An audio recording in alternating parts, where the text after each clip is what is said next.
Depois de receber alta de hospital psiquiátrico, homem de 27 anos mata o próprio pai em Serquilho. No quadro Profissões de hoje, você vai saber o que faz um grafólogo. Domingo de Ramos marca início da Semana Santa em Sorocaba. Abençoai esses ramos, para que seguindo com alegria o Cristo, nosso Rei.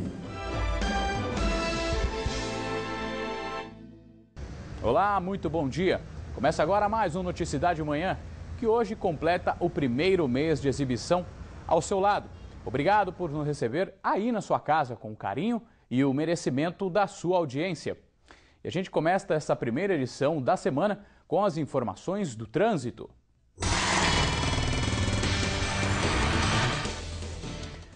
Nós vamos ao vivo falar com a repórter Andréa Trevisan, que está em Sorocaba e tem as informações atualizadas do trânsito da região. Bom dia, Andréa. Onde você está neste momento? Bom dia, Fernando. Bom dia a todos que assistem ao Noticiedade de Manhã. Eu estou na Praça Lions, local de grande circulação de veículos. De um lado, a Avenida Dom Aguirre e do outro, Afonso Vergueiro. Olha só, e o motorista que segue para a capital pelos sistemas Anhanguera, Bandeirantes e Castelo Raposo não encontra problemas. Apesar do excesso de veículos, o trânsito flui bem, flui normalmente. E hoje, segunda-feira, 25 de março, é o último dia para o pagamento da última parcela do IPVA para veículos com placas final 9. Já caminhões com placas também final 9, hoje vence a primeira parcela do imposto. O valor pode ser pago em apenas uma única parcela, mas sem nenhum desconto. E lembrando que hoje o rodízio no centro expandido da capital é para veículos com placas final 1 e 2. Quem insistir vai ser multado. É isso mesmo, Fernando? É isso mesmo, Andréa. Muito obrigado pelas informações iniciais. Daqui a pouco a gente volta. Depois das notícias do trânsito, é hora de conferir os destaques dos jornais da região. O São Roque Notícias desta segunda-feira, 25 de março, traz a seguinte manchete. Homem morre após carro bater em viaduto e pegar fogo em São Roque. José Eduardo Dadalt, de 54 anos, faleceu após o carro que ele dirigia bater violentamente contra um pilar de sustentação do viaduto Abel de Almeida Filho, na Avenida Marginal. Testemunhas informaram à polícia que o veículo se perdeu na curva e entrou direto debaixo da ponte e se chocou com um dos pilares. A pancada foi tão forte que peças do carro voaram por cerca de 10 metros do local do acidente. O Corpo de Bombeiros chegou em seguida e socorreu a vítima, que não resistiu e faleceu a caminho da Santa Casa da cidade. O Jornal de Jundiaí destaca a inflação dos alimentos que fazem parte do prato feito de todo dia. Arroz, feijão, bife, batata e salada e tomate tem assustado os consumidores. O crime foi nessa rua. O Jornal de Jundiaí mostra como donas de casa e proprietários de restaurantes populares fazem para driblar a alta de preços para servir à mesa. Um filho matou o próprio pai a facadas ontem em Serquilho. Segundo familiares, o suspeito do crime recebeu alta de um hospital psiquiátrico em Sorocaba no fim de fevereiro. O crime foi nessa rua do bairro Jardim Aliança e aconteceu no início da tarde. Segundo vizinhos, não houve discussão. O que chama a atenção nos relatos é a frieza do suspeito. De acordo com a polícia, William Alberto Petrin, de 27 anos, esfaqueou o pai Carlos Alberto Petrin, de 51 anos, que estava deitado no sofá de casa. Segundo testemunhas, foi o próprio William que comunicou o assassinato aos vizinhos e que apresentou a arma usada no crime. O pai chegou a ser levado à Santa Casa da cidade, mas não resistiu. De acordo com familiares, William tinha problemas psiquiátricos desde que a mãe morreu há 2 anos e tomava remédios controlados. Um dos irmãos da vítima conta que o sobrinho teve um comportamento estranho na manhã do crime. Estava com um olhar mais frio, mas eu não percebi, né? Não achei que ele ia matar o pai dele, né? O que revolta um outro irmão da vítima é o fato de William ter recebido alta do Hospital Psiquiátrico de Sorocaba, onde esteve internado até fevereiro. Os médicos já ligaram para dizer que tinha que dar alta para ele, que tinha mais gente para colocar no lugar dele. Como que vai dar alta para uma pessoa que não tem condição de sair, né? Vizinhos não tinham conhecimento de brigas entre pai e filho, mas estavam preocupados com o fato de William morar na casa com Carlos. Para mim é uma excelente pessoa, mas não é pessoa para trair, na minha opinião, modesta opinião, não era para estar aí na rua na situação que ele estava. William foi levado à delegacia da cidade, autuado em flagrante e em seguida encaminhado à cadeia de Itapeva. Nossa produção entrou em contato com o Hospital Teixeira Lima, em Sorocaba, onde William Alberto Petrin ficou internado até fevereiro, depois de receber alta médica. Mas até o fechamento desta edição, ninguém foi encontrado para se posicionar sobre o caso.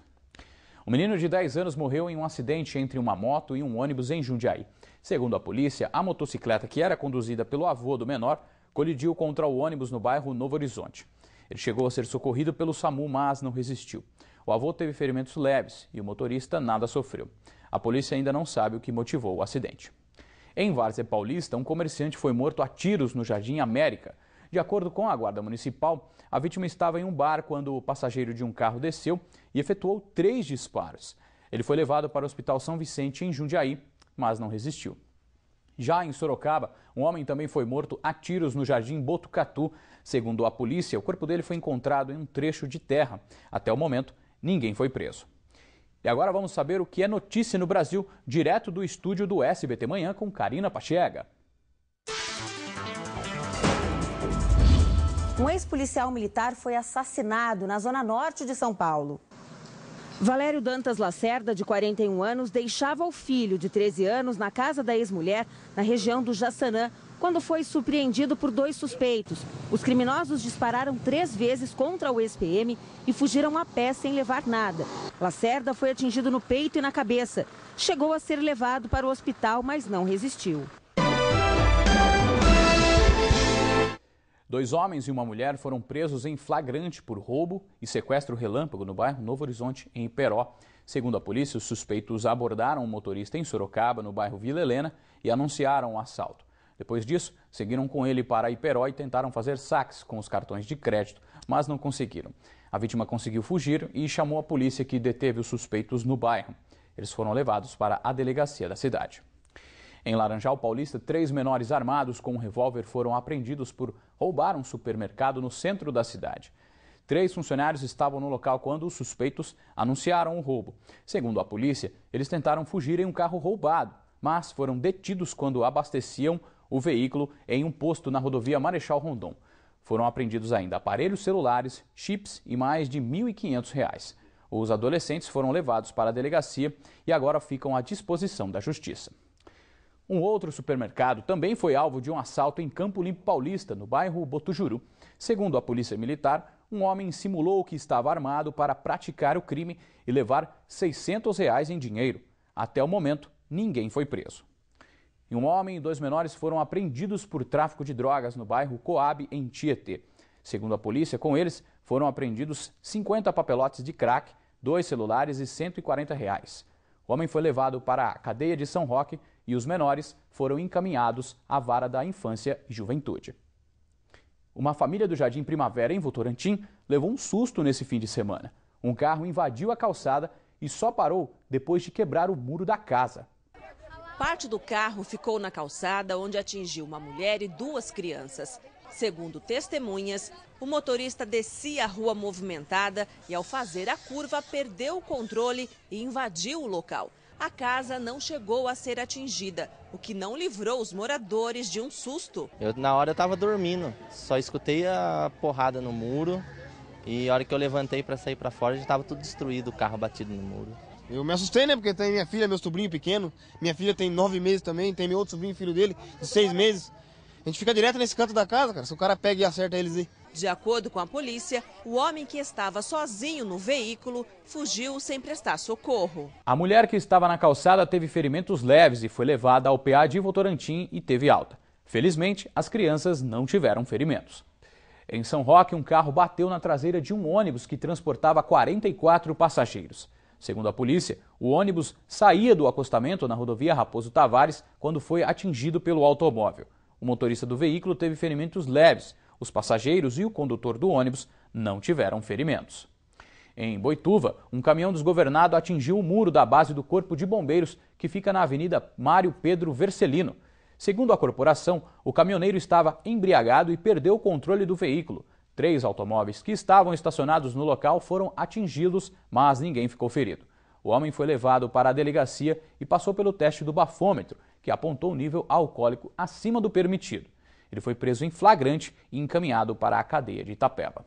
A semana começa e grande parte dos consumidores se apressa para fazer as últimas compras da sexta-feira santa e, claro, do almoço de domingo de Páscoa. E para você encontrar os melhores produtos com os melhores preços, a gente volta a falar ao vivo com a repórter Andréia Trevisan, que vai dar uma ajudinha neste sentido. Fernando, olha só, em relação aos ovos de chocolate, uma das dicas é comparar o peso, verificar o peso do produto, verificar o peso do produto e depois comparar o peso em outro supermercado. Isso porque a embalagem é muito grande, colorida e às vezes confunde o consumidor. Eu vou conversar agora com o José Antônio de Oliveira Júnior, que é chefe de seção de fiscalização do Procon. Bom dia, o que mais a pessoa deve verificar no caso de comprar ovos de chocolate? O consumidor tem que ficar bem atento, principalmente com algumas informações básicas que são obrigatórias nas embalagens.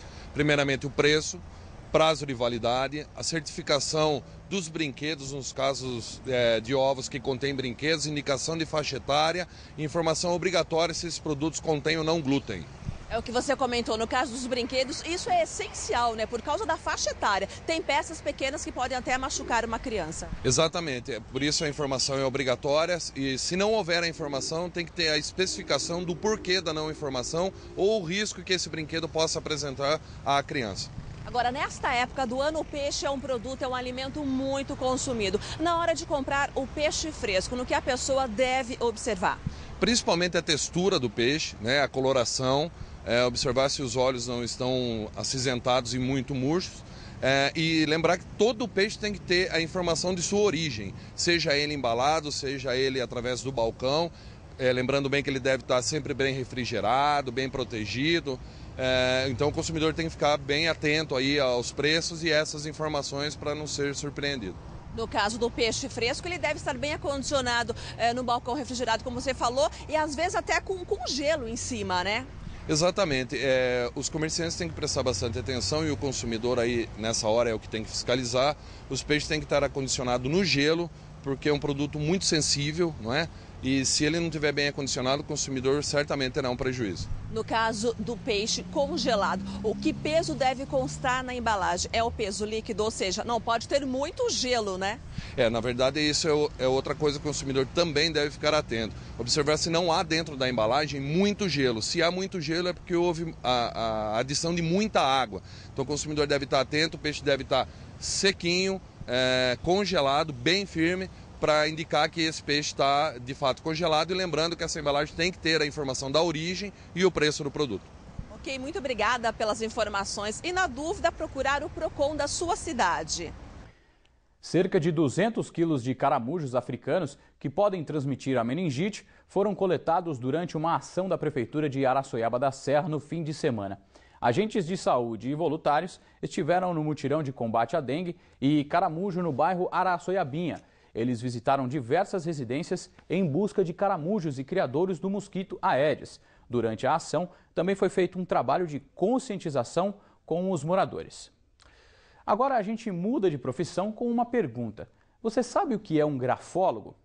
Pois é, nossa equipe de reportagem foi conhecer um profissional desta área que já se tornou indispensável para os recursos humanos da empresa.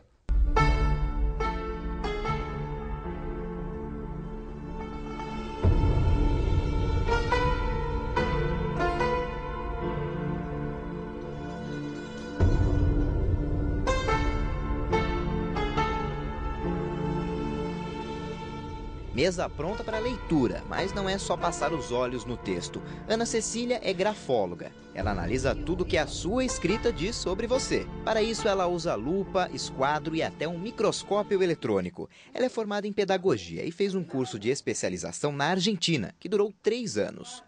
A grafologia é bem antiga, foi criada em 1600 por um padre italiano que percebeu que as letras de ladrões e assassinos tinham características em comum. Com o tempo, essa ciência evoluiu e passou a ser usada também para análise de personalidade e de outras características dos seres humanos. Essas habilidades tornaram o grafólogo indispensável nos setores de RHs de grandes empresas. Muitas vezes, são eles que atuam em seleções de emprego e orientação profissional. Uma pessoa que tem uma letra muito pequenininha, muito inibida e está se candidatando para vendas. Então eu falo, não é, na conclusão eu coloco, não é que a pessoa não seja honesta e tudo, ela não dá para esta vaga. Né? Recomendo que ela vá para... Porque na avaliação grafológica eu coloco também a orientação vocacional. E não adianta tentar disfarçar a letra, não. A pessoa não consegue disfarçar, não consegue manipular. Às vezes, no primeiro parágrafo, ela está meio preparada. Então, ela escreve mais devagar, porque ela sabe que vai ser analisada. Mas, a partir do segundo parágrafo, desanda e daí entra no inconsciente. A análise de uma carta por um grafólogo leva em média 1 hora. Ana Cecília analisou uma carta escrita à mão pelo novo Papa Francisco. Está otimista com a letra pequena, caprichada e com a posição de letras e linhas da escrita do pontífice. É uma pessoa muito detalhista, porque é uma letrinha pequenininha, minuciosa, inteligente, perspicaz, tá? E vocês repararam também que, olha, a organização, né, as margens todas organizadas, isso revela uma unicidade de conduta, tá? Uma conduta firme, uma conduta única. E aqui tem uma coisa muito interessante. Geralmente, a palavra que está no meio é o que está ao centro do que está se passando na pessoa. E imaginem qual é a palavra do meio. Vocês podem adivinhar? Protocolo. Mas em uma carta para uma seleção de emprego, ela já descobre como a pessoa vai se portar no ambiente do trabalho. Tem muita emoção aqui na letra. É uma pessoa de comunicação. Mas ela vai entrar na empresa assim, oi, bom dia, tudo bem? Barulhenta, extrovertida, sabe? Pouco concentrada, né? Nessa outra, a pessoa é mais desconfiada. É uma letra toda enroscada. É uma pessoa extremamente complicada, complexa, não sabe o que quer. Não fala coisa com coisa, extremamente difícil. Existem 200 grafólogos no Brasil, apesar dessa função ainda não ser reconhecida como profissão no país. Dentro da grafologia, existem várias ramificações, né? Tem, por exemplo, a grafotecnia, que é mais para advogado, mais para técnicos, peritos. Tem a grafologia humana, que é mais para recursos humanos, contratação, avaliação de pessoal. E tem a grafologia de casais, por exemplo, pessoas que vão se casar, a gente faz a compatibilidade de casal. Antes de casar, vão se conhecer a fundo um ao outro.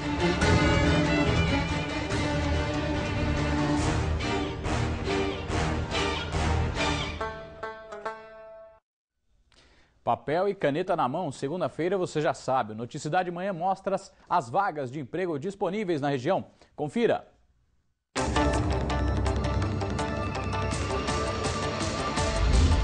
O posto de atendimento ao trabalhador de Porto Feliz oferece vagas para operador de empilhadeira, montador de móveis, mecânico de ônibus e eletricista de ônibus. O posto fica no Paço Municipal, na rua Ademar de Barros, 340, Centro. No Pátio de Itapetininga, oportunidades para açougueiro, empregada doméstica, mecânico e pedreiro. O pátio fica na rua Coronel Afonso, número 790, no centro da cidade. Em Itu, há vagas para motorista particular, técnico químico, babá e vigilante. O pátio de Itu fica na Avenida Itu 400 anos, 111, no bairro Itu Novo Centro. A Central de Atendimento ao Trabalhador e a empresa de Cerquilho tem vagas para afiador industrial, engenheiro mecânico, professor de informática e encanador. A Cátia de Cerquilho fica no pátio da estação, sem número, no centro. É hora de falar do tempo. A segunda-feira deve ser de muitas nuvens e pode chover a qualquer hora do dia. A gente vê imagens ao vivo de Sorocaba, que nesse momento está nublada e deve ter mínima de 19 e máxima de 28 graus. Veja como fica o clima em outras cidades da região.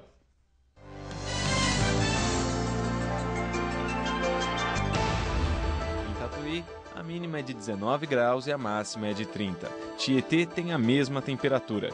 Em Boituva, a mínima é de 17 graus e a máxima de 29. Em Mairinque, as temperaturas ficam um pouco mais baixas, com mínima de 15 e máxima de 27.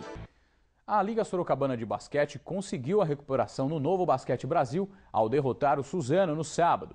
A Liga venceu o time da cidade de Mogi das Cruzes fora de casa por 90-79. Com o resultado, a equipe comandada pelo técnico Rinaldo Rodrigues contabiliza 15 vitórias e 15 derrotas. E agora ocupa a 9ª colocação na classificação geral com 50% de aproveitamento. A LSB volta à quadra amanhã para enfrentar o Paulistano às 8 da noite no Ginásio Municipal de Sorocaba. Na sexta-feira, mostramos aqui no Noticidade Manhã o lutador sorocabano de kickboxing, Felipe Micheletti. E no fim de semana, ele participou de uma seletiva com os 5 principais atletas da categoria da América Latina e foi o grande campeão, olha só. Na primeira luta, Felipe ganhou do argentino por nocaute técnico e passou para a final do GP contra Edson Lima, que também foi derrotado pelo sorocabano. Com a vitória, Felipe garantiu a vaga para o Super Combate, considerado um dos principais torneios de kickboxing do mundo. O Domingo de Ramos foi marcado pelo dia em Sorocaba. A catedral ficou lotada na celebração que abre a Semana Santa da Igreja Católica. A praça na frente da matriz ficou lotada para a bênção de Ramos. Abençoai esses ramos, para que, seguindo com alegria o Cristo, nosso Rei.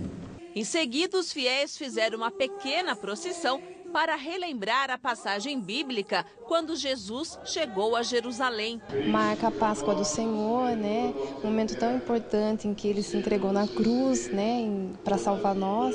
Então é muito importante, tem uma simbologia muito importante na nossa vida isso. Os católicos andaram pelas 4 ruas que rodeiam a igreja e na volta entraram pela porta da frente a pedido do padre.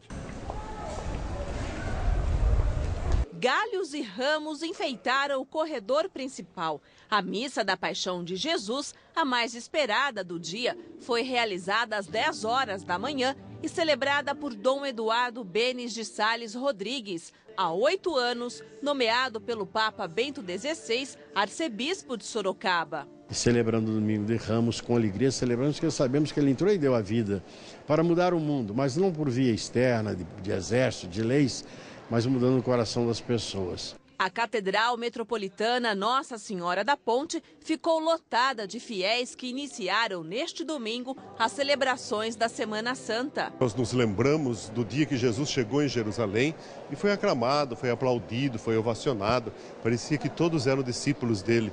Só que poucos dias depois, este mesmo povo cometeu uma traição, coisa que nós também, quando pecamos, fazemos.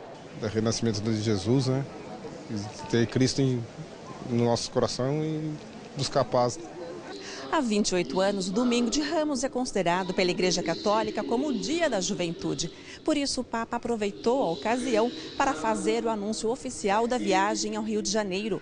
O pontífice argentino participa no mês de julho do Encontro Mundial dos Jovens. Uma grande alegria para todos nós. A primeira viagem internacional do Papa é que vem se encontrar com os jovens brasileiros e com os jovens do mundo inteiro na Jornada Mundial da Juventude. A expectativa é que a juventude possa cada vez mais reconhecer em Cristo o Salvador e realizar a sua vida ou entrar dentro da vida da sociedade com o Evangelho não na mão, mas no coração, e possa aumentar o número dos jovens que se decidem a seguir Jesus.